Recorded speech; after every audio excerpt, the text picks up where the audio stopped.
स्वागत है आप सभी लोगों का हमारे YouTube चैनल स्टार जीएसएम में। हम लोग अपने इस चैनल के माध्यम से मध्यकालीन इतिहास विषय पर बातचीत कर रहे थे और मध्यकालीन इतिहास विषय में अगर देखा जाए तो जो टॉपिक हम लोगों का चल रहा था वो था स्वतंत्र प्रांतीय राज्य। स्वतंत्र प्रांतीय राज्य से संबंधित मैंने आपको जौनपुर के बारे में बता चुका था, कश्मीर के बारे में, मालवा के बारे में, गुजरात के बारे में, ऐसे तमाम सारे क्षेत्रों राज्यों के बारे में हमने बातचीत किया था। आज जो हमारी मुद्दा चलने वाली आप लोगों से के बीच में वो चलेगा विजयनगर साम्राज्य से संबंधित। विजयनगर साम्राज्य से संबंधित जो मुद्दा चलेगा उसकी पृष्ठभूमि तैयार कैसे होती है, उन मुद्दों पे पहले मैं आपसे बात करता हूँ। फिर मैं बताता हूँ कि इस विजयनगर साम्राज्य पे आने वाले जो 4 राजवंश थे, संगम, सालू, तुलु और अराविडु, उससे संबंधित मुद्दों पे मैं आपसे बातचीत करता हूँ। अगर आप अभी तक हमारे चैनल को सब्सक्राइब नहीं किए हो तो चैनल को प्लीज सब्सक्राइब करते चलिएगा, अभी सब्सक्राइब करिएगा, बेल आइकन को प्रेस करिएगा और वीडियो को ज्यादा से ज्यादा शेयर करते रहिएगा, क्योंकि आप लोगों का जब सहयोग समर्थन मिलेगा तो निसंदेह पूरी गुणवत्तापूर्ण और पूरी हौसलाओं के साथ मैं अपने कंटेंट को लेकर के आपको अपने YouTube चैनल के माध्यम से उपलब्ध करवाता रहूंगा। चलते हम लोग देखने विजयनगर साम्राज्य के संबंध में क्या है पृष्ठभूमि से संबंधित कहानी। अगर देखा जाए तो यहाँ सपोज करते हैं कि हम ले लेते हैं अपना एक भारत देश को ले लेते हैं और यहीं से हम लोग शुरू कर देते हैं इसकी पूरी पृष्ठभूमि भरी कहानी को। ये कहानी कुछ शुरू हो जाता है दक्षिण भारत के कर्नाटक क्षेत्र से। हम लोग आते हैं यहाँ पे, हम लोग थोड़ा आते हैं कर्नाटका क्षेत्र। सपोज करिए यहाँ कहीं कर्नाटका हम लोग ले लेते हैं, ये है कर्नाटक है, ये कर्नाटक हमने क्षेत्र ले लिया। और यहाँ 2 जगह हम ले लेते हैं, एक जगह जो हम लोग लेंगे वो सागर नामक, कर्नाटक के सागर नामक स्थान लेते हैं और दूसरा लेते हैं कंपिली नामक स्थान लेते हैं। कंपिली के जो शासक थे उनका नाम था प्रताप रुद्रदेव थे और इनके नेतृत्व में दो सेवक काम करते थे। एक का नाम था हरिहर और दूसरे का नाम था बुक्का। और यहाँ मैं ले लेता हूँ दिल्ली, यहाँ मैं ले लेता दिल्ली। और इस दिल्ली की गद्दी पे जो राज करने वाला बादशाह था वो था मोहम्मद बिन तुगलक। तो हम लोग करते हैं इस कहानी की कुछ शुरुआत, कैसे विजयनगर साम्राज्य स्थापित होता है। कहा जाता है कि जब दिल्ली पे मोहम्मद बिन तुगलक का शासन चल रहा था तो मोहम्मद बिन तुगलक के ही शासनकाल के दौरान, हम लोग यहाँ इसको दक्षिण भारत कर लेते हैं, यहाँ हम लोग ये दक्षिण भारत वाले हिस्से की मैं बात करता हूँ। यहाँ जो सागर नामक स्थान था, यहाँ पे मोहम्मद बिन तुगलक का एक चचेरा भाई था बहाउद्दीन गुरशस्प बताया जाता है, बहाउद्दीन गुरशस्प था। ये बहाउद्दीन गुरशस्प क्या करता है, इस सागर नामक स्थान पर छेड़ देता है विद्रोह, वो भी मोहम्मद बिन तुगलक के खिलाफ। मोहम्मद बिन तुगलक के खिलाफ जैसे विद्रोह छेड़ता है तो मोहम्मद बिन तुगलक क्या करता है, यहाँ से चलता है विद्रोह को दबाने के लिए आता है यहाँ पर। लेकिन ये क्या करता है, बहाउद्दीन गुरशस्प क्या करता है, यहाँ से सीधे भागता है और भाग के चला जाता है किसके पास, कंपिली के शासक प्रताप रुद्रदेव के पास जाकर के शरण ले लेता है। और प्रताप रुद्रदेव इस बहाउद्दीन गुरशस्प को जगह दे देते हैं। मोहम्मद बिन तुगलक अब इस सागर नामक स्थान से क्या करता है, सीधे चलता है कंपिली के तरफ चलेगा और कंपिली के तरफ आकर के ये प्रताप रुद्रदेव से संघर्ष करता है। और एक समय ऐसा आता है कि मोहम्मद बिन तुगलक ने इस कंपिली को अपने क्षेत्राधिकार में ले लेता है, यानी कि कंपिली क्षेत्र हो जाता है मोहम्मद बिन तुगलक के हाथ में। दिल्ली साम्राज्य में उसको मिलाने की कोशिश किया उसने। जब कंपिली को जीत लेता है तो कंपिली के शासक प्रताप रुद्र के दो सेवक जो हरिहर और बुक्का थे, इस हरिहर और बुक्का को मोहम्मद बिन तुगलक गिरफ्तार कर लेता है और यहाँ से लेकर के सीधे आ जाता है दिल्ली पर। और दिल्ली ला करके इन दोनों मासूम बच्चों को क्या करता है, हरिहर जो था और जो बुक्का था, इन दोनों को दे देता है, इस्लाम धर्म स्वीकार करवा देता है। और ये दोनों लड़के जो थे वो इस्लाम धर्म को स्वीकार कर लेते हैं। और इस्लाम धर्म को स्वीकार करने के बाद दिल्ली के अंदर मोहम्मद बिन तुगलक के समस्त नीतियों को पालन करने लगे।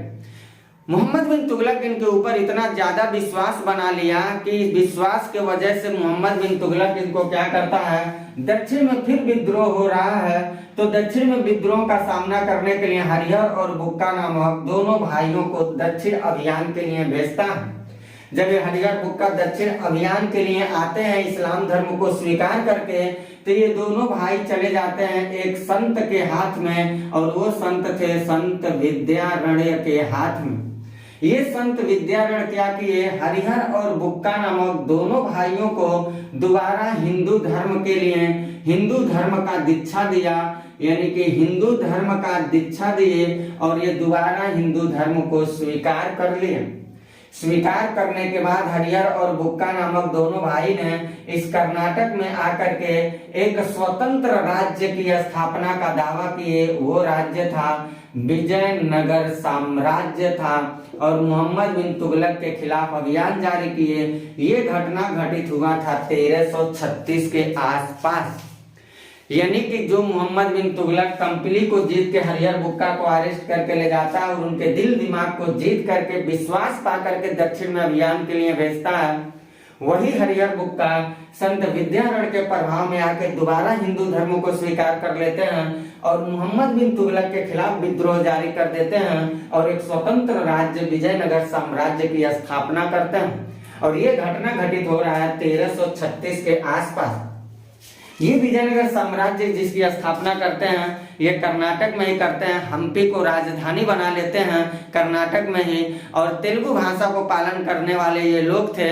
बताया जाता है कि कर्नाटक में जहाँ जिस ये साम्राज्य की स्थापना किए थे वो साम्राज्य तुंगभद्रा नदी के तट के क्षेत्र पे था।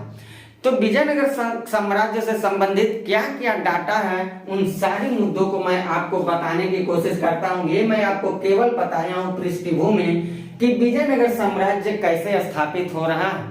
अब इससे संबंधित क्या क्या कहानी है वो मैं बताता हूँ। इतनी सारी बातों को आप समझिए बस पृष्ठभूमि के तौर तरीके से, बाकी मैं इससे संबंधित मुद्दों पे करता हूँ आपसे बातचीत। अब हम लोग पढ़ने चल रहे हैं स्पेशल विजयनगर साम्राज्य ये क्या है और क्या क्या इससे महत्वपूर्ण सवाल पूछे जाते हैं, उन सारी मुद्दों पे करता हूँ मैं आपसे बातचीत। विजयनगर जिसका शाब्दिक अर्थ होता है अगर देखा जाए तो वो होता है जीत का शहर। अभी मैंने बताया ही इसके पहले आप लोगों को कि संस्थापक के रूप में जो आए थे वो दो भाई थे, एक हरिहर और एक बुक्का। 1336 के आसपास जाकर के इस विजयनगर साम्राज्य की वो स्थापना कर रहे हैं, ऐसा कुछ मैंने आपको बताया था।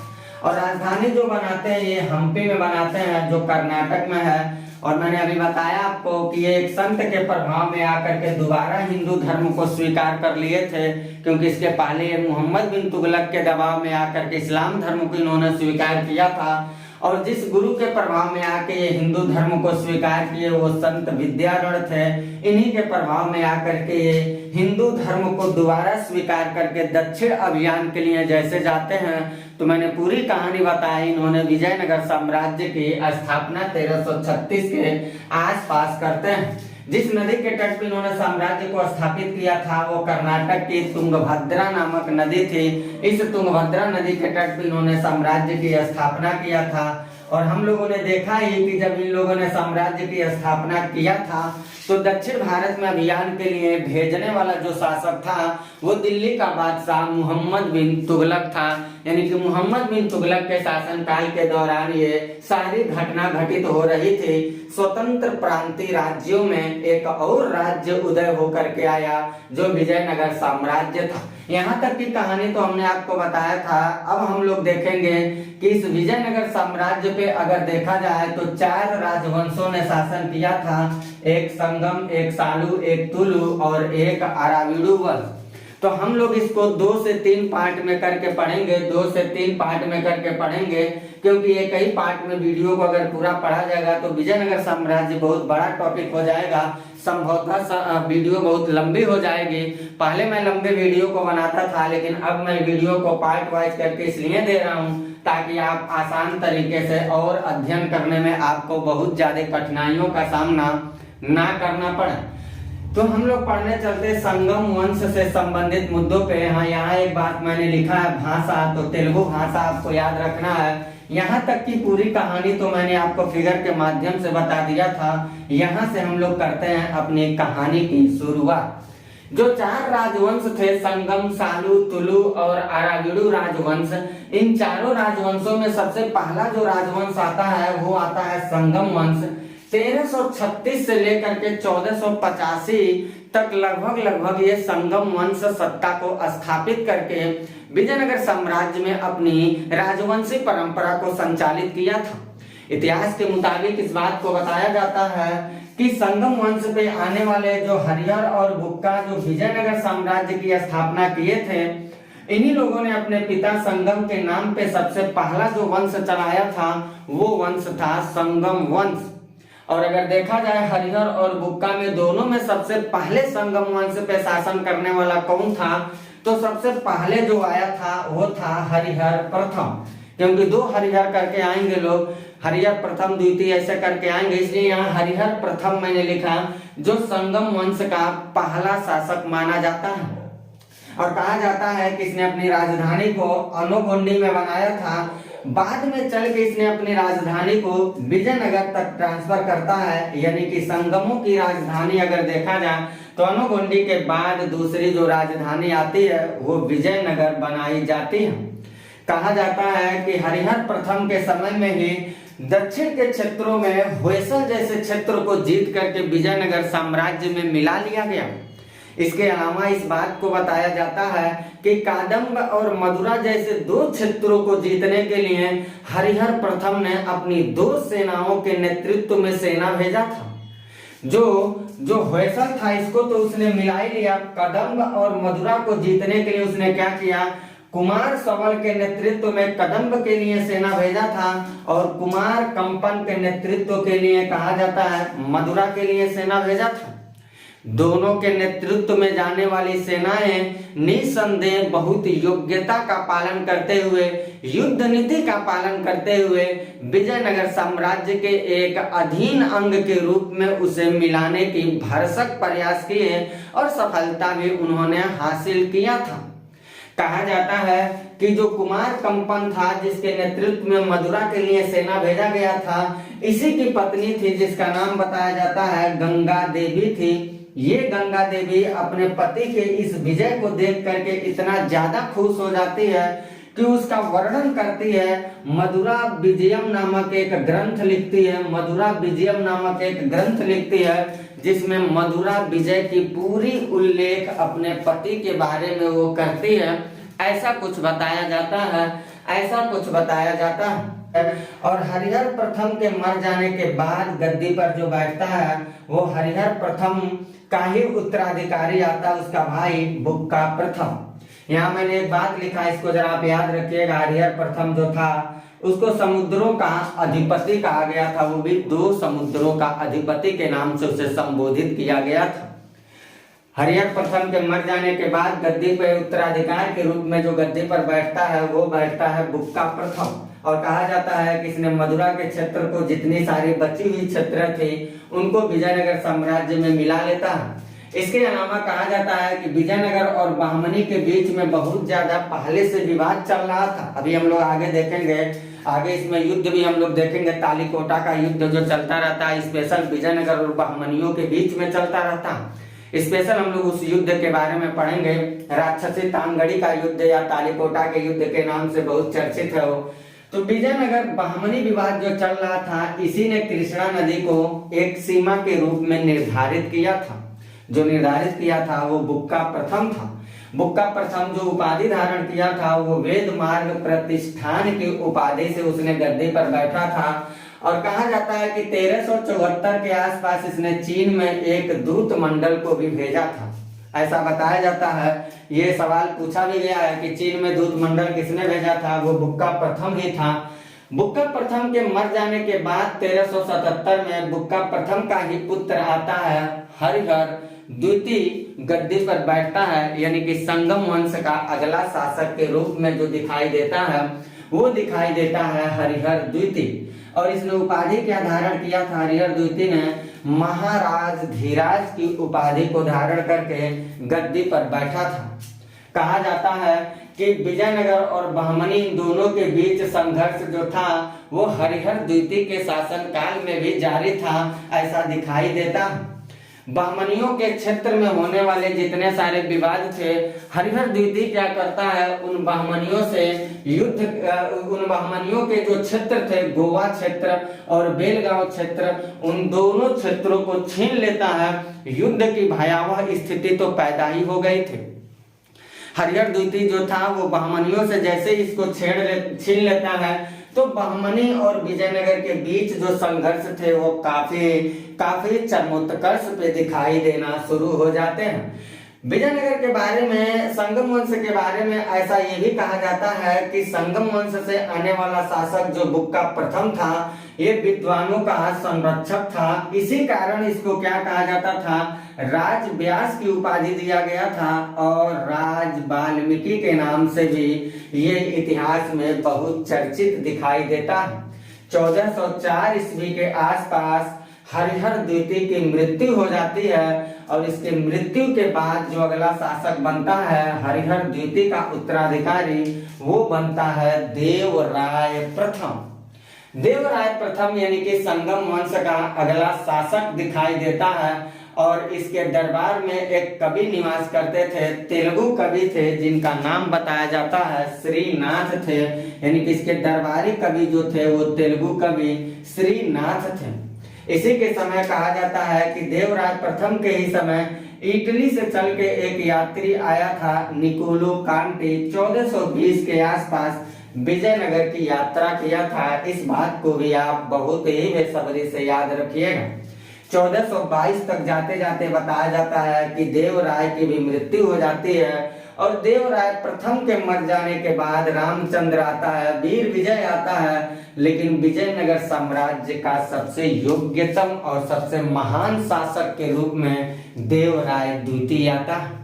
यानी कि देवराय प्रथम के मरने के बाद रामचंद्र आता है, वीर विजय आता है। बहुत ज्यादा कोई इतिहास नहीं है उनका। वीर विजय के बाद जो आता है वो देवराय द्वितीय आता है। यानी कि देवराय द्वितीय जो था वो संगम शासकों में देखा जाए तो सबसे योग्यतम शासक के रूप में दिखाई देता है। कहा जाता है कि देवराय द्वितीय जो था बहुत योग्य शासक के रूप में था और इसने उपाधि जो धारण किया था वो इम्माड़ी देवराय की उपाधि को धारण किया था। जो तेलुगु कवि श्रीनाथ इसके शासन काल में थे देवराय प्रथम के, ये तेलुगु कवि श्रीनाथ जो थे कुछ समय तक देवराय द्वितीय के शासन काल में भी दिखाई देते हैं। इसके अलावा ये भी कहा जाता है कि विदेशी यात्रियों का ताबड़तोड़ आगमन तो चल ही रहा था। फारस के क्षेत्रों पर शासन करने वाले जो राजा थे उनका नाम बताया जाता है शाहरुख था। इनका एक राजदूत था जिसका नाम अब्दुल रज्जाक बताया जाता है। ये अब्दुल रज्जाक इस देवराय द्वितीय के शासन काल में विजयनगर साम्राज्य का यात्रा किया था, ऐसा कुछ बताया जाता है। इसके अलावा देखा जाए तो अभिलेखों में से गजबेटकर कहा गया है और ये एक ऐसा शासक के रूप में दिखाई देता है जो मस्जिद निर्माण की भी अनुमति देने का काम किया था। यानी कि धर्म में सहिष्णुता को स्थापित करने की कोशिश किया था इसने। मस्जिदों के निर्माण में भी बहुत ज्यादा बढ़ावा दिया था। अभिलेखों में इसको गजबेटकर के नाम से कहा गया है। जो देवराय द्वितीय था उसको अभिलेखों में गजबेटकर यानी कि हाथियों का शिकारी बताया गया है। 1446 ईस्वी के आसपास जाते जाते देवराय द्वितीय की भी मृत्यु हो जाती है और इसके मर जाने के बाद अगर देखा जाए तो जो उत्तराधिकारी आता है वो मल्लिकार्जुन आता है, जिस मल्लिकार्जुन को बहुत चर्चित सवाल के रूप में हम लोग पढ़ते हैं, प्रौढ़ देवराय के नाम से भी संबोधित किया गया। मल्लिकार्जुन को प्रौढ़ देवराय कहा जाता था, युवा देवराय के रूप में इसको संबोधित किया गया था। और इसी के शासन काल में जो चीनी यात्री माहुआन था वो विजयनगर साम्राज्य की यात्रा किया था। यानी कि चीनी यात्री माहुआन जो था वो विजयनगर साम्राज्य की यात्रा किया था। संगम वंशों में ऐसे ताबड़तोड़ शासक तो चले आए, लेकिन कोई बहुत बड़ी विशेषता को लेकर के 2-3 शासकों को छोड़ दिया जाए तो कोई ऐसा शासक दिखाई नहीं देता। अंततोगत्वा देखा जाए तो संगम वंश का अंतिम शासक के रूप में जो दिखाई देता है वो विरूपाक्ष द्वितीय दिखाई देता है। और 1485 तक जाते जाते इसी के लड़के के द्वारा इसकी हत्या कर दी जाती है। लेकिन विरूपाक्ष द्वितीय के बारे में एक और बात कहा जाता है कि जब विरूपाक्ष द्वितीय गद्दी पर बैठा था तो उसके शासनकाल के समय तमाम सारे विद्रोहों का सामना करना पड़ा था। कई ऐसे द्वयार्क क्षेत्रों के पर कब्जा को लेकर के संघर्षों का सामना करना पड़ा, जिसमें वो कई जगह पराजय का मुंह मोड़ने की कोशिश किया था। पराजय उसके करीब करीब पहुंच चुकी थी, लेकिन जब इसके सामने पराजय या इसको सत्ता को छोड़ करके हटने की स्थिति आ गई थी, उस समय की मैं बात बता रहा हूं। यानी कि विरूपाक्ष द्वितीय जब एकदम कमजोर से कमजोर अवस्था में चला गया था, तो उस समय चंद्रगिरी के जो गवर्नर थे, जिसका नाम बताया जाता है सालू नरसिंह, ये सालू नरसिंह जो था वो विरूपाक्ष द्वितीय की हर कदम पर सहायता किया था और भरसक कोशिश किया था कि वो विजयनगर साम्राज्य को अछूड़ रखा। लेकिन इस सालू नरसिंह का भी एक सेनापति था, सेना नायक था, जिसका नाम बताया जाता है नरसा नायक। ये नरसा नायक क्या करता है, ये नरसा नायक इस सालू नरसिंह को बहुत ज्यादा उकसा देता है। सालू नरसिंह इतनी लालच में चला आता है कि सालू नरसिंह ने क्या किया, जैसे विरूपाक्ष द्वितीय का हत्या हो जाता है उसके लड़के के द्वारा, तो नरसा नायक ने सालू नरसिंह को आमंत्रित कर दिया। ये वही सालू नरसिंह है जो विरूपाक्ष द्वितीय का मदद करता था। ये सालू नरसिंह को नरसा नायक जो है ये आमंत्रित करता है और ये आकर के संगम वंश के जगह पर सालू वंश की स्थापना कर देता है। सालू वंश की, और सालू वंश भी इतिहास में 1485 से लेकर के 1505 तक बहुत चर्चा में रहा, लेकिन कोई बहुत खास इसकी उपलब्धि नहीं है। तो इतनी सारी बातों को आप कवर करते चलिएगा, इतनी सारी बातों को। संगम वंश समझिए, सालू वंश, अगली क्लास के साथ सालू वंश में कोई बहुत ज्यादा चीज पढ़ना वढ़ना नहीं है। तुलु वंश के बारे में हम लोग बात करेंगे, जो एक बड़ी सत्ता के रूप में आएगी, जहां कृष्ण देव राय के बारे में हम लोग पढ़ेंगे, जहां से अक्सर सवाल आते रहते हैं। तो मैं तुलु वंश और आरावीडु वंश को अपनी दूसरी वीडियो में बताऊंगा। पहला वीडियो में मैंने आपको ये बता दिया, विजयनगर साम्राज्य की पूरी पृष्ठभूमि मैंने बता दिया और संगम वंश के बारे में। दूसरा मैं बताऊंगा आपको तुलु और आरावीडु वंश के बारे में। सालू वंश में कोई बहुत ज्यादा चीज है नहीं। और तुलु आरावीडु के बाद जो मेरी तीसरी वीडियो आएगी, उसमें मैं स्पेशल विजयनगर साम्राज्य से संबंधित हम लोग सारी पहलुओं पे बात करेंगे, जो वन लाइनर सवाल आते हैं, जैसे उसकी राजनीतिक स्थिति, धार्मिक स्थिति, ऐसे करके जहां से अक्सर सवाल पूछे जाते, उसकी प्रशासनिक व्यवस्था कैसे चल रही थी। इस तरह के मुद्दों पे मैं अपनी तीसरी वीडियो के साथ आपसे मिलता हूं। तो मैं विजयनगर साम्राज्य से रिलेटेड आपको 3 पार्ट में वीडियो देने वाला हूं। पहली पार्ट को आप इतनी सारी बातों का स्क्रीनशॉट लेकर के अपनी पूरी नोटबुक को साथ साथ बनाते चलिएगा। ये सारी महत्वपूर्ण डाटे संभवतः आपके प्रतियोगी परीक्षाओं के लिए काफी लाभदायक साबित होने वाला। तो इतनी सारी बातों को कवर करते चलिए। मिलता हूं जब मैं अपनी अगली क्लास में, तो वहां मैं मिलूंगा आपसे तुलु और आरावीडु वंश के बारे में। तब तक के लिए लेता हूं मैं इजाजत। Bye, best of luck.